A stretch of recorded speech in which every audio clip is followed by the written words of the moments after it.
Hey guys, have you heard of Goldbelly? It's this amazing site where they ship the most iconic, famous foods from restaurants across the country, anywhere, nationwide. I've never found a more perfect gift than food. Goldbelly ships Chicago deep dish pizza, New York bagels, Maine lobster rolls, and even Ina Garden's famous cakes. So, if you're looking for a gift for the food lover in your life, head to goldbelly.com and get 20% off your first order with promo code GIFT. That's goldbelly.com, promo code GIFT.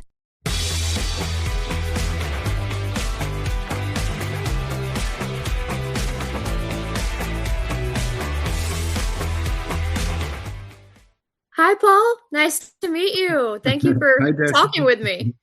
Thank you. Thanks, Destiny. I appreciate it. Of course. So what sparked the idea for Scared to Death for you? Oh, well, about 20 years ago, I bought a house in Hollywood that was originally owned and built by Charlie Chaplin. It's an old Craftsman from 1911, and it was for sale by owner. And the day before I moved in, when I got the keys, he told us the house was haunted. And I said, well, don't you have to disclose that before? And anyway, we ended up moving in the house. And I, I'm from Scotland with witches and warlocks and the whole thing. I've never seen a ghost, so I was a non-believer. And but my wife and the kids, they all saw ghosts all the time. They would see it all the time, and I would never see anything. So I'd go out in the bathroom in the middle of the night and be looking in the mirror, thinking I'm going to see something. I'm going to see something. And then I kind of determined that believing is seeing. Not that I don't believe things exist, but I think I believe in interdimensionality and all that. But for me, that became the thing of, believing is seeing. So the root of the film came from there because, Champ in the movie goes, it's not the eyes that see, it's the brain. It started there. And then became a film about a film crew. They say, write about what you know. I know that paradigm of, film crews and teams. So it just seemed like the perfect setup for the comedy. Definitely. That is actually a really great lead in to with this film. So the believing is seeing that kind of played into this with the way it was shot and the way they experienced everything in the film. It's more you see that more than the implied horror. Do you find that works better, especially for your audience? I think so, because I wasn't trying to make like the scariest movie. Do you know what I mean? Yeah. Or the funniest. I was trying to walk this line of absurdity and silliness and kind of, and the dance with Lin, because, for me, I'm there's something about Mary and Kingpin. I wanted to lean into that rather than Insidious, lean into her power as a comedic actress. And because originally she was going to play Felix's role and they both switched, and she ended up saying, no, I want to be the boss. I want to get my teeth in. And then allowed her to write dialogue and kind of really become more involved, which was a blessing in disguise, But it shifted the film more into comedy, which I think made more sense because there was always the black humor in there. There was always the dark comedy aspect. But when that happened and then I cast the grog, it kind of took everything more general, which I think it in the end helped the movie. Yeah. It's a great film, by the way. I very much enjoyed it. I loved the perfect line that you wrote between comedy and horror. It was great. It still has those fun jump scares, but you get that chuckle. Beneath those scenes though, was there kind of a deeper theme that you were exploring with the film? Well, yeah, I mean, definitely believing is seeing, the idea of it being temporal in your brain of, how you experience ghosts or whatever. It was really that. And this bunch of opportunists, how if you're an opportunist, you're shot down, the idea of Jasper being this kind of, so hungry to make it that he opens up this pit of hell, opens up this portal to them all experiencing this nightmare. And in the end, he benefits from it. So some people have said, well, did he set the whole thing up? Example, was Lin a kid at the orphanage? Was Bill's character really Amos? All those bows were neatly tied and I untied them because I just wanted to leave it more open for interpretation and to let the audience figure it out. But no, I think it was really the challenge was really about how to balance the comedy and the scares, and how to do that was really because it started off as kind of straight horror, before we cast it, and then when I cast it, it evolved and it became this ball of clay that as the movie, they say there's three movies: the one you write, the one you shoot, and the one you end up with. Yeah. It was kind of like that with this. I kind of let it evolve and kind of leaned into it and trusted the actors, and so that's how it kind of changed. That's great. I was gonna ask if you did a lot of heavy storyboarding or if you left some room for discovery on set. Sounds like you left a lot of room for discovery on set. I did. I storyboarded every single shot too, because I mean, I come from, but I also shoot a lot of my own stuff. I have for years, so I go into a film prepped by doing all the storyboards in detail, hand drawn. I had two books, 100 pages in each book, but they never came out on the shoot unless I got stuck and a scene was being scrapped. I'd have to find a transition and do it. Then I would go into the book and go. But just the process of doing the book means that I've embedded the story in my head, and then getting on the set allows for spontaneity and improvisation. Who was it? Werner Herzog said, "Storyboards are for cowards," which I fucking love. I just love that quote. But look, to me, it's problem solving, right? And film is all about that. Yeah, anything can happen at any moment during the day. To me, directing is like, you've got 20 minutes, the sun's going down, you've got 3 shots to get, the actor won't come out of the RV. That's directing more than setting the light and getting the tone. It's how do you deal with these constant issues and problems that arise? It's really like risk management. yeah. Oh, I imagine. Yeah.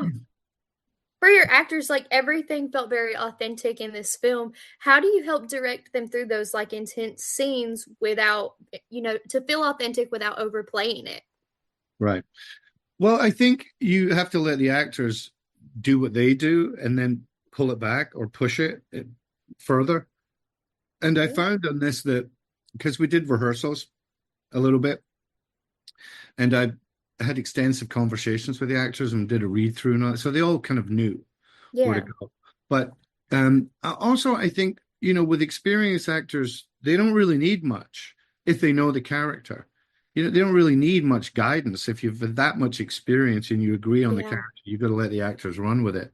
And some of the younger actors in the film, I think everyone was talented. They didn't take much physical direction. It was more to do with the tone of the comedy.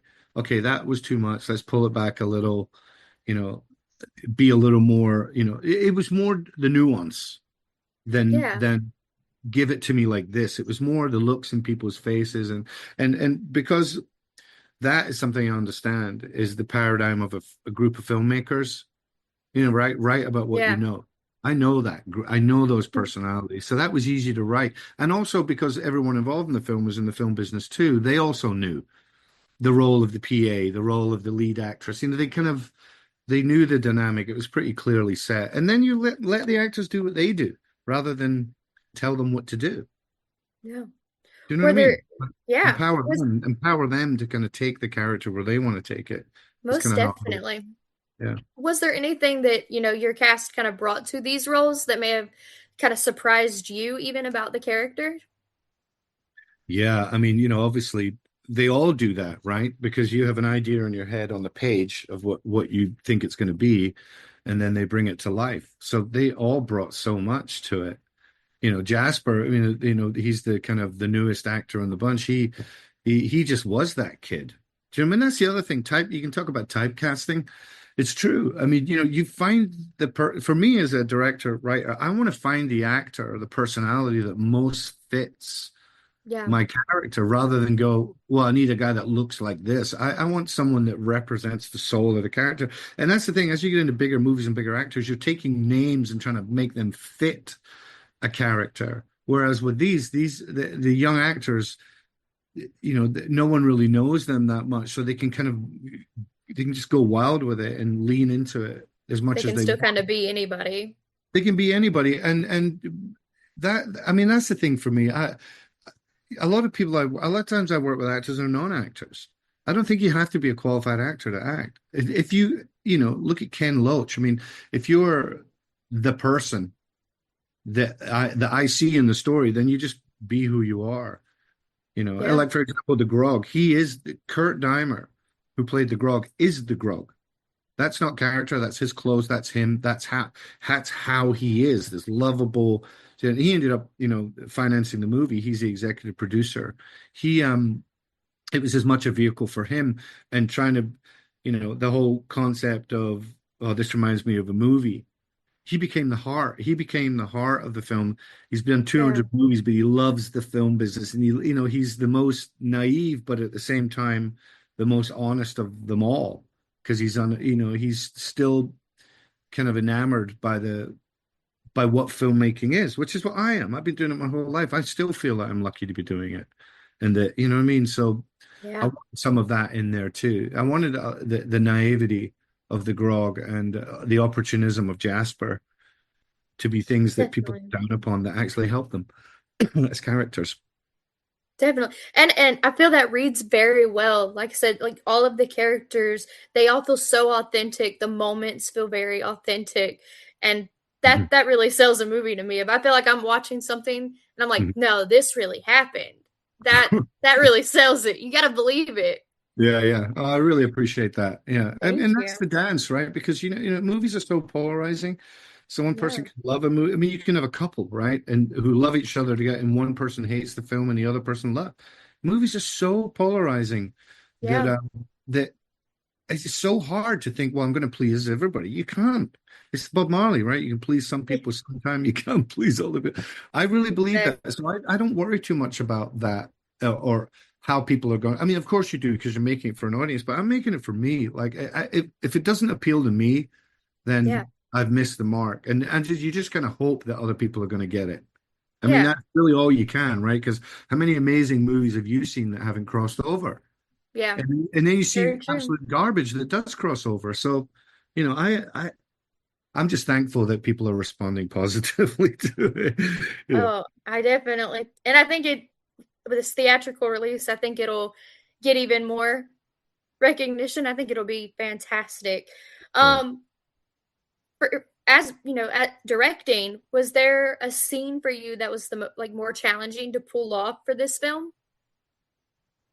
Um, I think the most challenging thing is when you get five actors together around a table in a room. I thought that was going to be easy. I'm like, I was get five actors. They're just all sitting down. No, the coverage, getting all the coverages and all the eye lines. I realized how difficult it was and why most scenes are just a couple of people, you know, even a courtroom scene, you got a crowd and you got one person. With this, it was five people constantly. So it was technically very challenging because I wanted to make sure I was covered Yeah. for every shot. So the process was it took a long time, but we had three cameras shooting all the time. I mean, can you imagine? It was That's almost crazy. sometimes it was filmed almost like TV, the way that we had to Yeah. film in order to get it done. But we ended up using master shots for most of it. So yeah, I mean, it was, I've been doing it so long, ever since I was a kid, that the process of making the film physically is the most fun part for me. Yeah. Even and when it becomes super challenging and hard and you have to figure stuff out is when it's most exciting. But for me, Yeah. when Lynn was doing it and just losing her wig, and that was the most enjoyable because it's like, is she really going to go there? Like, will she take it to the limit? And the good thing about Lynn is she doesn't need much encouragement. Like she is can so naturally just become this person, and she wanted to play that role. That was a beautiful thing about it, is that when she read the script, she stepped up rather than going, yeah, I'll just play this other role. She got her teeth into it, I wrote love that. most of her own dialogue. She would Very write, fun. I'd give her the scene as with the dialogue existing. She'd go and replace the dialogue, and then I'd go in and have to like tame it down. I'd have to sometimes. Damn, because she really, She's something. and she Well, was in a film we did before called We Are Gathered Here Today, which was a COVID drama. She was just in my mhm, new film Relapse. So we've developed a great relationship, and I just love her. She's just so great. love that. Such such a great cast, such a great film. If you could use only three words to describe this film, which three would you pick? Oh, goodness. Silly, scary,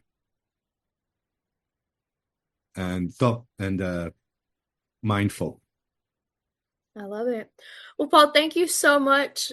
I am so excited for everyone else to get to see this film, and it comes out on March the 13th on Friday. Everybody go check it out in theaters. What a great day for it to come out. I know, we got lucky with that. Well, thanks, Stephanie. I appreciate your Thank you so much. Thank you.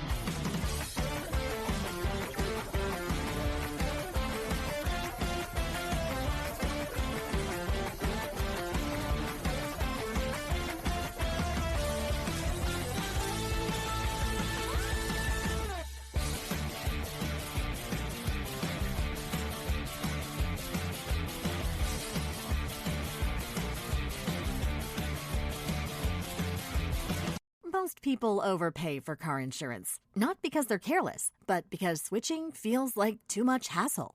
That's why there's Jerry, your proactive insurance assistant. Jerry compares rates side by side from over 50 top insurers and helps you switch with ease. Jerry even tracks market rates and alerts you when it's best to shop. No spam calls, no hidden fees. Drivers who save with Jerry could save over $1,300 a year. Switch with confidence. Download the Jerry app or visit jerry.ai/Libsyn today. That's JERRY.ai/LIBSYN.